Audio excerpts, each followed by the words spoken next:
Hi, I'm Tim. Join me in this video as we unbox, assemble, and test fly the FMS Futura 64mm electric ducted fan jet. Let's get to it.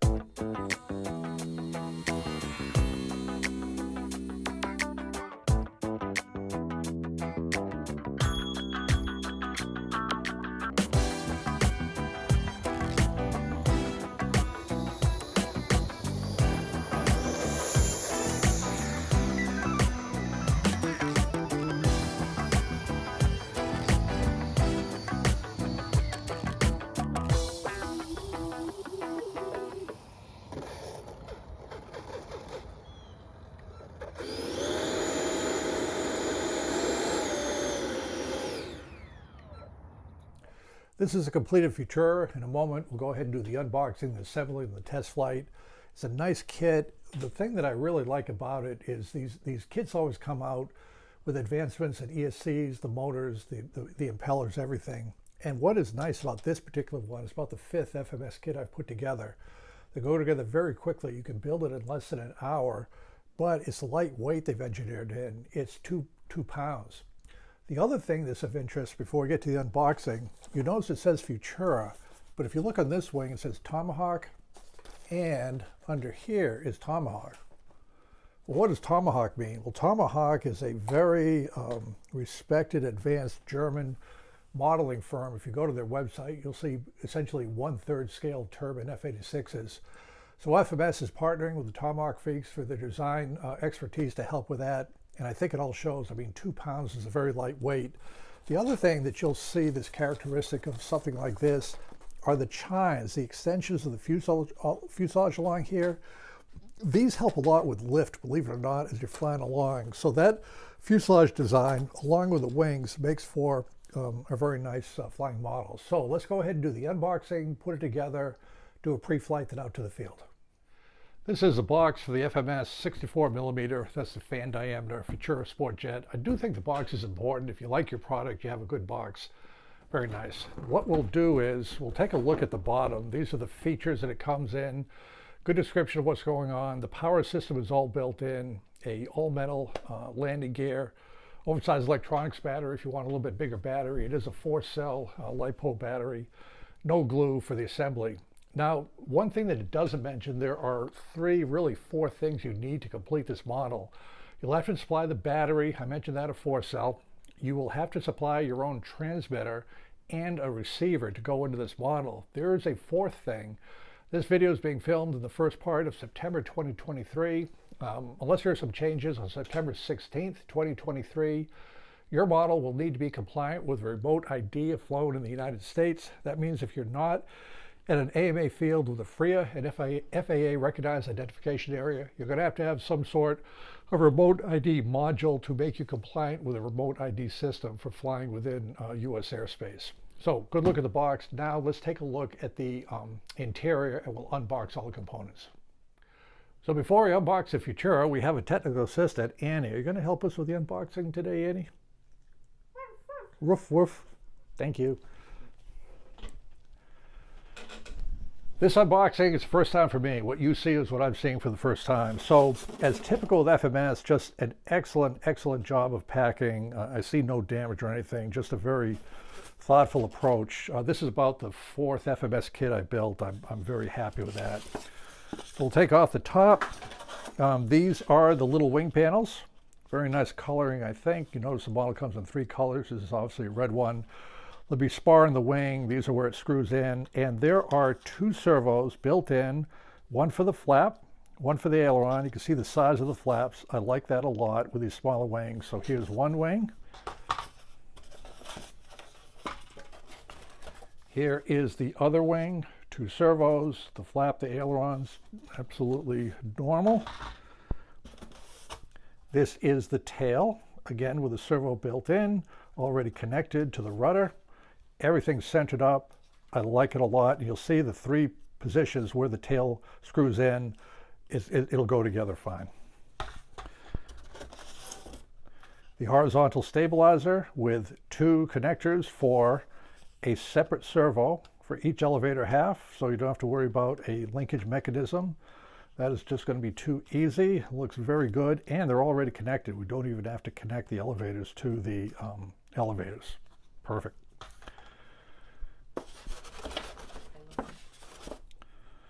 This is the spar for the wing.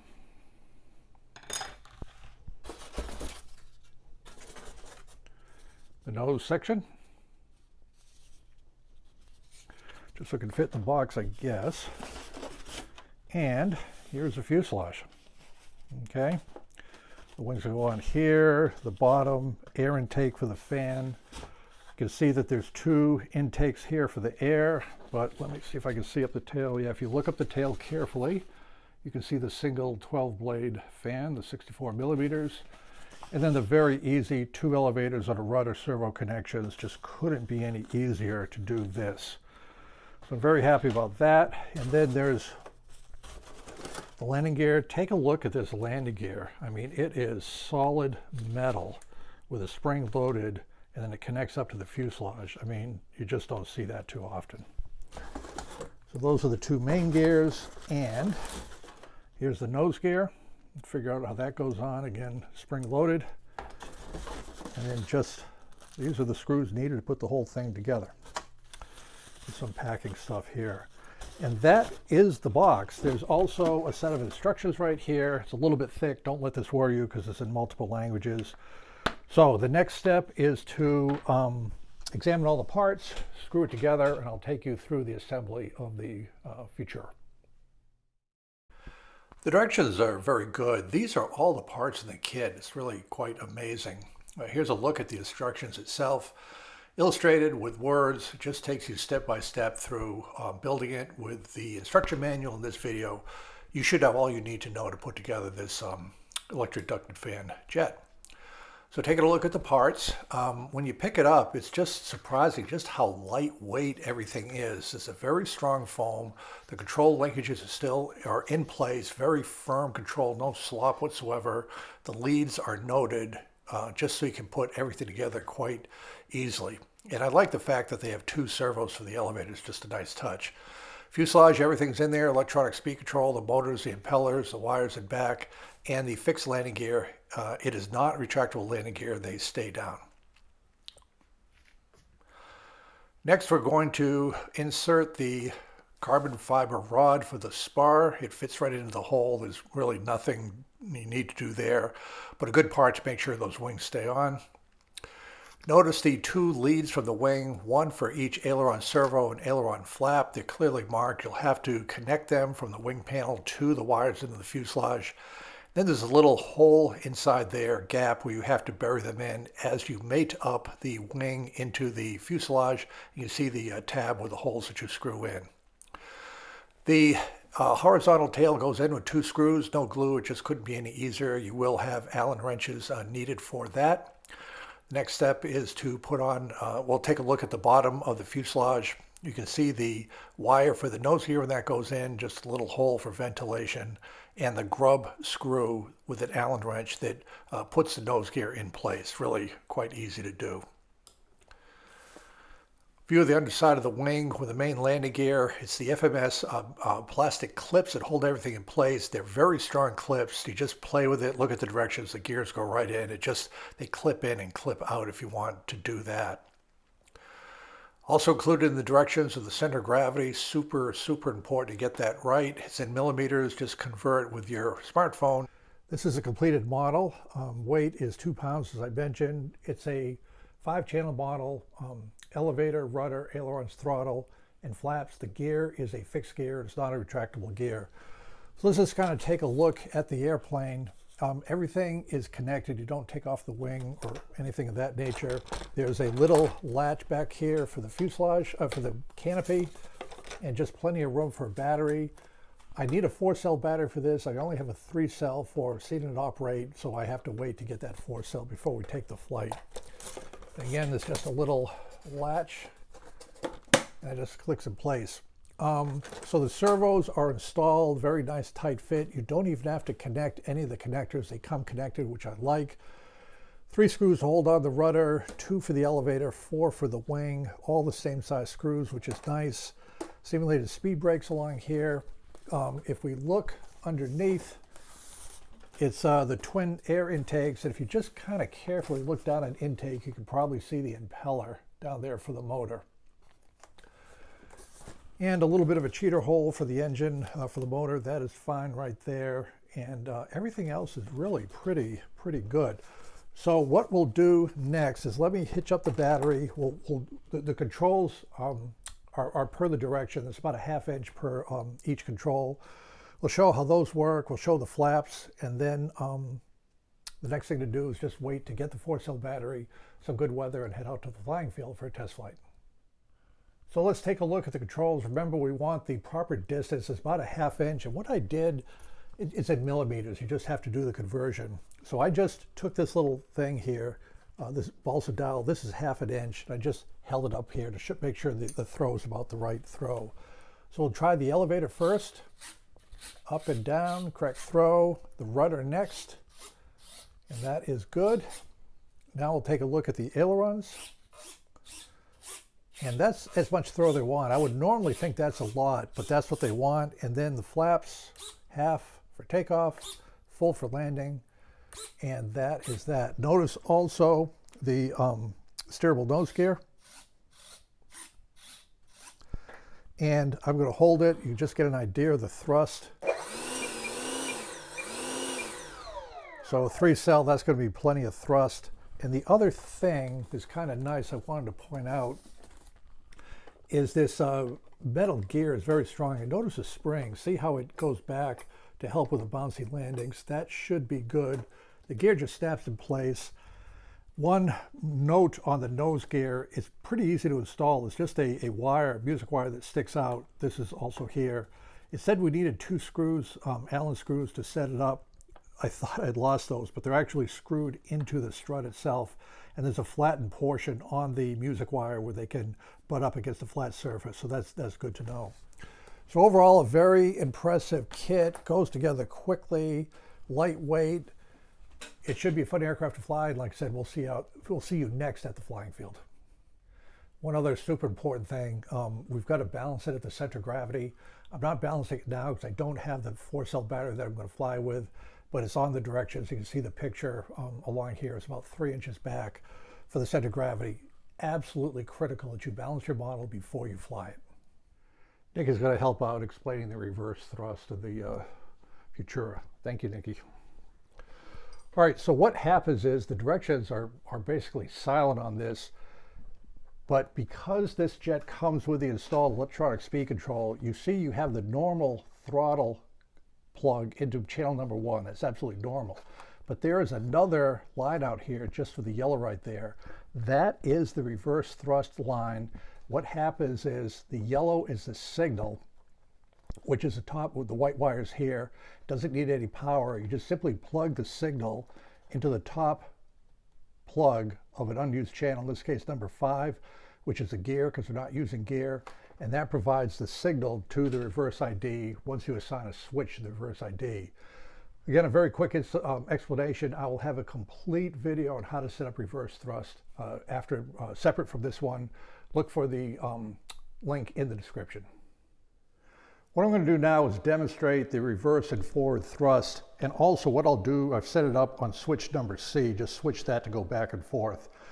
Again, I'll have a complete separate video on how to set up the reverse thrust. Look in the description for the link to that video. So let's just go ahead and...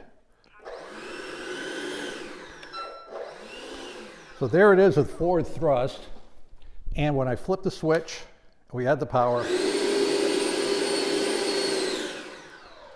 And so that's all it is.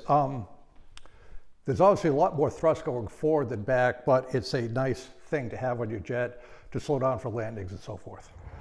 All right, so we're here for the test flight of the Futura. Looks like a nice day at the field. I think everything's okay. The control, throws, direction are correct. The center of gravity matches up. So what I'm going to do is hook up the battery. We'll do a control surface check, check the reverse and forward, and then try to take it up for a test flight. So the plane balance is okay. We'll go ahead and check the ailerons right here. And that is in the correct direction. And the elevator, up, down, right or left, right. And then the flaps, All right. Here we are at the field. This is a no kidding maiden flight of the Futura. I'm just checking out the reverse thrust. That works fine there. So now we put it to forward and we taxi out to the end of the runway, and it was good to have a little bit of a long taxiway to make sure that the nose gear steering is centered for that initial takeoff run. A few clicks took care of that. At the end of the runway, we apply power, make sure we're steering somewhat down the middle of the runway, full power, it's got plenty of thrust, and we just pull up and we're off and away for our maiden flight. The jet handles fine. The initial turn out of traffic was no problem. Of course, you'd want to keep it in sight. Initial flights, laps around are a little bit high just to feel it out. I have too much aileron in it. It had the recommended settings of just too sensitive. I'm going to back that off about 30 or 40% for subsequent flights. Coming in for landing, using full flaps that were incredibly effective. I think I got a little bit slower than I wanted, just handling it so well. Plunked it down with a spring-loaded landing gear, handled that just fine. And I added reverse thrust to minimize the rollout, then taxi back for a very nice first flight.